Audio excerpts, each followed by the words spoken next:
756 জন মানুহে টিকট খুজিছে 600 জনে মিয়া 10 বছৰৰ ভিতৰতে দিছপুৰত আহি যাব। ইভেন দুলীয়াজানতো মিয়া কিছুমান আহিছে, মোৰ নজৰত আছে।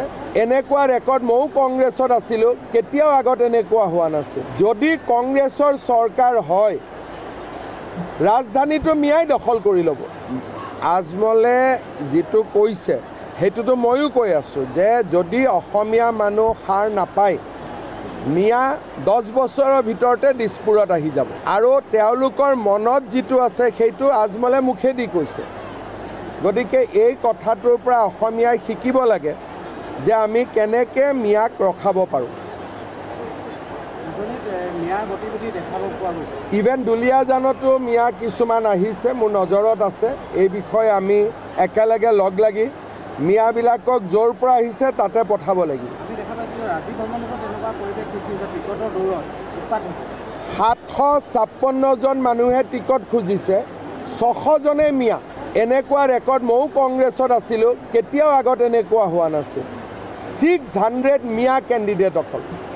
তাৰমানে আপোনালোকে চিন্তা কৰক, যদি কংগ্ৰেছৰ চৰকাৰ হয়, ৰাজধানীটো মিয়াই দখল কৰি ল'ব।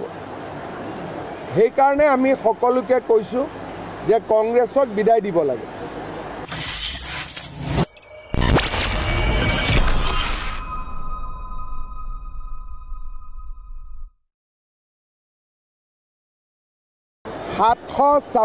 জন মানুহে টিকট খুজিছে 600 জনে মিয়া 10 বছৰৰ ভিতৰতে দিছপুৰত আহি যাব। ইভেন দুলীয়াজানতো মিয়া কিছুমান আহিছে, মোৰ নজৰত আছে।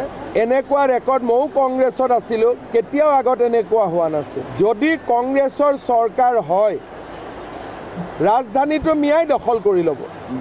আজমলে যিটো কৈছে সেইটোতো ময়ো কৈ আছোঁ যে যদি অসমীয়া মানুহ সাৰ নাপায়, মিয়া 10 বছৰৰ ভিতৰতে দিছপুৰত আহি যাব। আৰু তেওঁলোকৰ মনত যিটো আছে সেইটো আজমলে মুখেদি কৈছে। গতিকে এই কথাটোৰ পৰা অসমীয়াই শিকিব লাগে যে আমি কেনেকৈ মিয়াক ৰখাব পাৰোঁ। ইভেন দুলীয়াজানতো মিয়া কিছুমান আহিছে, মোৰ নজৰত আছে।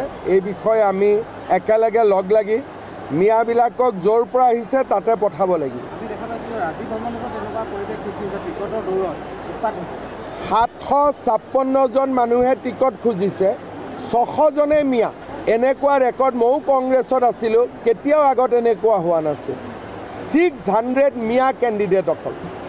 তাৰমানে আপোনালোকে চিন্তা কৰক, যদি কংগ্ৰেছৰ চৰকাৰ হয়, ৰাজধানীটো মিয়াই দখল কৰি ল'ব। সেইকাৰণে আমি সকলোকে কৈছোঁ যে কংগ্ৰেছক বিদায় দিব লাগে।